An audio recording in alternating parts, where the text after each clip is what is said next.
I decided to end my marriage because I thought my husband, who was having money problems, wasn't worth much.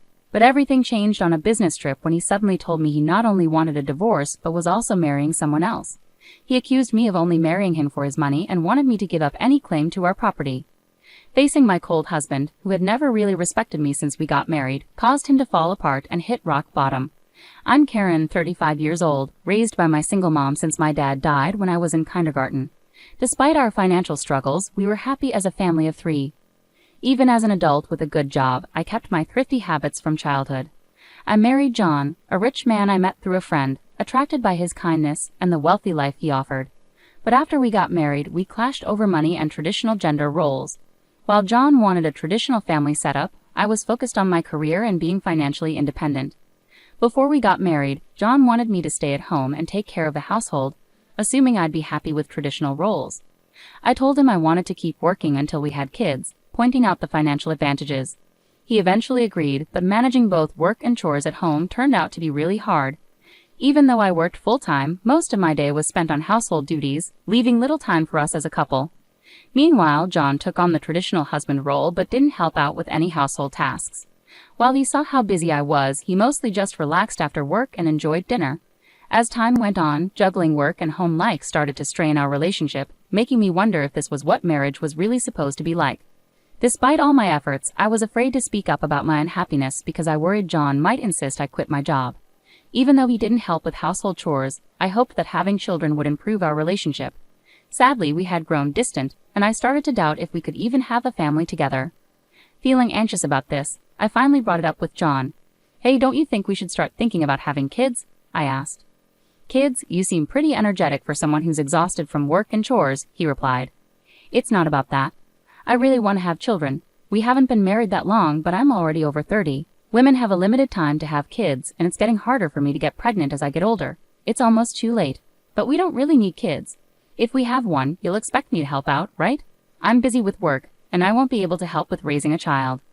"It's odd to say you won't help with raising our child even before they're born, don't you think? I'm prepared to raise them on my own, but shouldn't you at least want to help? It's your child too. Raising kids is your responsibility.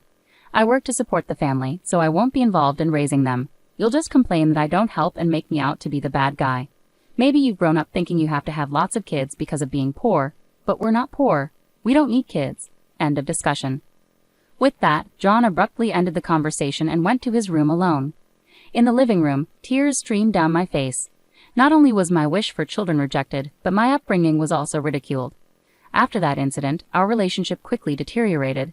We hardly communicated, and the idea of having children seemed even further away as I continued to handle big projects at work while managing everything at home. I found myself growing more distant from John.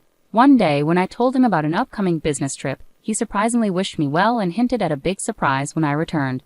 Despite my feelings of giving up on him, his kindness and smile made me waver. But when I got home, my faint hope was shattered. The front door wouldn't open. John revealed the first surprise. He had changed the locks. The second surprise was even more shocking. He told me he had filed for divorce, claiming he had forged my signature with a friend as a witness. He handed me a document to sign, giving up my rights to our property. I protested his false accusations and insisted we both renounce our property rights publicly. John stubbornly refused and redrafted the document on his computer, sparking a tense argument. As I left the house, he insulted me for being poor and threatened to throw away my things. A few days later, John panicked and called me. "Why are you saying I didn't do anything? What's going on?" I asked. "I've been told to leave the apartment," he said. "You were still living there. That's not allowed. It's a new month. You're trespassing." "Trespassing? But it's my house." "Are you okay? Did you forget it was a company apartment I rented? I was the leaseholder, so naturally, you can't live there anymore."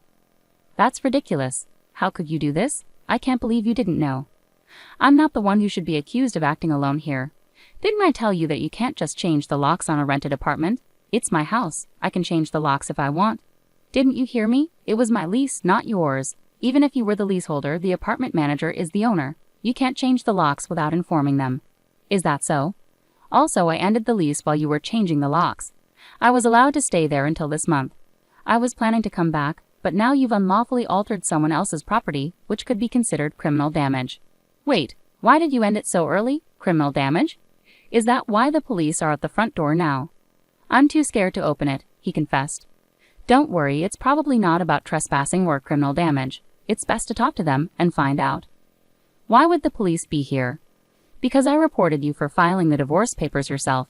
It seems you've committed crimes like forgery and using a private document fraudulently. Divorce papers can be filed by one person, but only if both parties agree and personally sign them. Since John forged my signature and the witness, it's clearly a crime. He seemed unaware of the severity of his actions, so I pressed on. So the divorce papers you submitted are invalid, and your marriage to Susan can't happen either. How do you know about Susan? Did you think I wouldn't find out? I hired a private detective agency to thoroughly investigate your affair with Susan. It was challenging to manage during a busy time at work. You even had a lavish wedding ceremony while I was supposedly on a business trip. Wait, your business trip was a lie? Yes, I took time off work, despite being busy, to gather evidence and prepare documents. I knew about you bringing Susan home. It would have been impossible to do all this while working. After I revealed everything, John was speechless and sounded upset, even over the phone. Then he pleaded with me, "Please don't tell Susan." I'm divorced? Why would I? There's no truth to that. Really? Thank you. Are you misunderstanding something? When did you think we got divorced? That fake divorce paper is invalid. Legally, you're still my husband, not divorced. What? So, because you committed adultery, legally Susan owes compensation as my husband. I sent the demand for repayment to her house yesterday by express delivery. She didn't know you were married, right? I can't withdraw the claim now.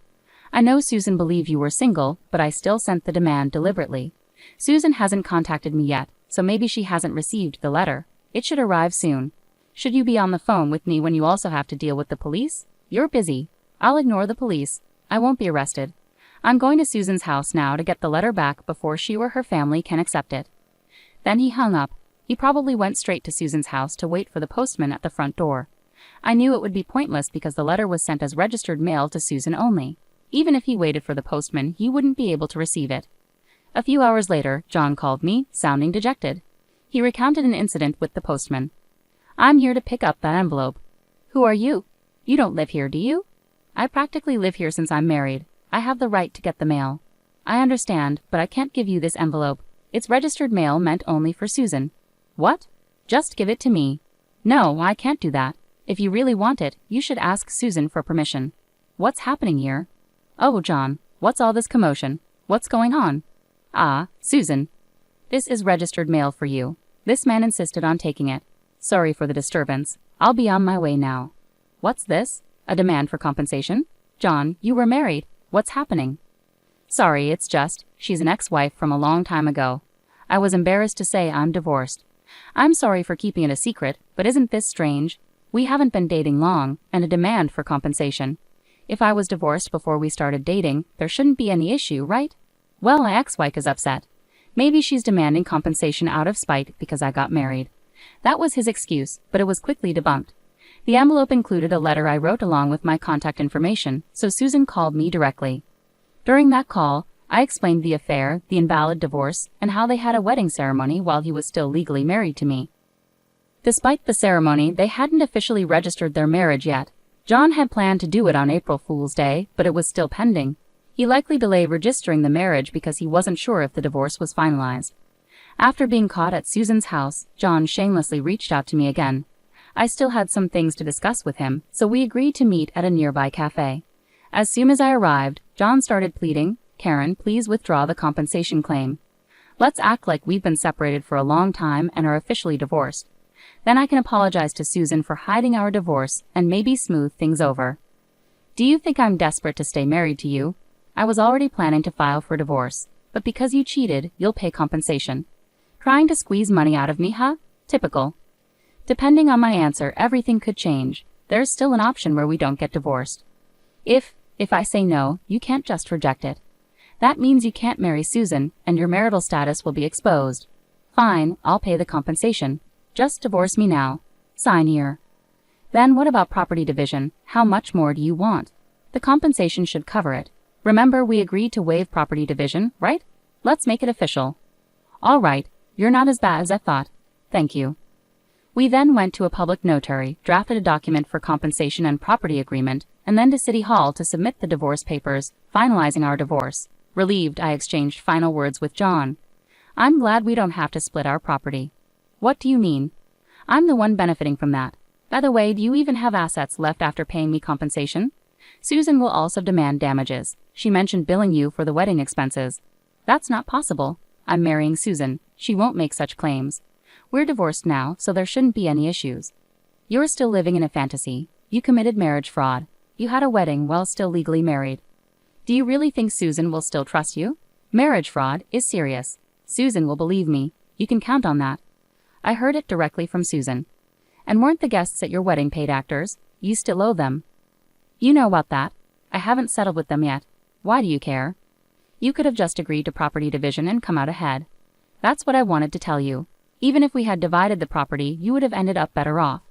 What are you talking about? Calling me poor? Your family might be modest, and you only make $115,000 a year, right? Even with a raise, it wouldn't be more than $20,000. You don't own any property. You keep accusing me of being poor, but it seems you've misunderstood. Yes, my salary is $115,000, but I work for a foreign company. Did you know I'm the director of the American branch now? It's not $115,000 per year. It's $155,000 per month. That makes an annual income of $1.8 million. You're still not getting the numbers right. How do you manage to keep your job? It's $1.8 million per year. $1.8 million? That can't be true. Of course, I haven't had the chance to spend such an amount, so I've been saving it for the future. The savings from before our marriage aren't part of the property division, but there's still a substantial amount accumulated during our marriage. You were my spouse, after all. I'll have the divorce papers corrected. Are you all right? After all the disrespect, you expect me to happily undo the divorce? If you have that much money, why bother contesting the compensation, right? It's just a small amount to you. Whoever laughs at a penny will cry for a penny. This compensation is for the emotional pain you caused me. Honestly, I could ask for more.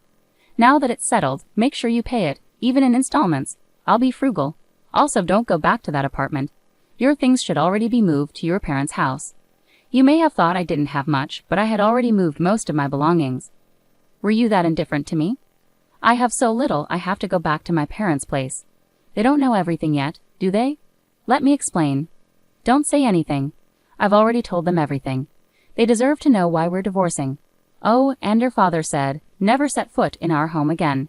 He collapsed and I left the cafe. Later I heard he caused trouble at the police station. Despite my advice, he returned to the apartment. He sat there aimlessly in the empty apartment until the manager called the police, and he was taken away. It's unclear whether he was arrested for obstructing public duties, trespassing, or due to the forged divorce papers. Eventually, his parents took responsibility for him. After speaking with me and learning about Susan, they decided that their first priority was to apologize and pay damages to Susan's family. They visited Susan's house and knelt in front of her family to apologize. They settled everything without pursuing charges for marriage fraud, even covering the costs of the wedding. I had expected them to pursue legal action, so it was disappointing that they didn't. So I decided to pursue legal action against him for forging the divorce papers. John offered a settlement, but I refused to withdraw the lawsuit. I didn't want him to think that his actions could be resolved simply with money. I wanted him to face the consequences and understand the seriousness of what he had done, even if it required time and effort on my part. I left everything in the hands of my lawyer to ease the burden on myself. Although it took time, John was exposed for his actions and the marriage fraud. He couldn't continue working at his company after being detained by the police and subsequently going absent without leave, leading to his eventual termination. He ended up living with his parents, working long hours at a relative's construction company. His father took control of his earnings, leaving him with very little income. I had expected his parents to support him, but they were stricter than I imagined. They paid the compensation I was owed and settled with Susan's family, planning to make John work tirelessly until he repaid everything. He lived in a makeshift accommodation without electricity, receiving only $5 per day for food, which was deducted from his earnings. Their intention was to pressure him until he paid off his debts, and then they planned to push him out, a harsh consequence after years of relative comfort. After the divorce was finalized, I was offered a position at our head office abroad, so I moved overseas. I had concerns that John might try to reach out for help or harbor resentment, but moving abroad eased those worries. Initially, I thought work would be my focus for a while, but soon I found a new relationship. I'm now dating a foreign executive from our head office, and I'm pregnant with plans to marry soon. I've been open with him about my past and my ex-husband, and he's been understanding and supportive. I'll be taking maternity leave soon and intend to return to work, with his full support. He's eager to take paternity leave and co-parent, which reflects a different cultural perspective. After enduring torment from my ex-husband, I finally feel like I'm achieving genuine happiness and confidence in building the family I've always dreamed of. Many people suffer due to selfish spouses, and while divorce isn't always the ideal solution, enduring in silence isn't virtuous either. It's crucial to understand that honest discussions can lead to resolutions, and sometimes divorce becomes the necessary path forward.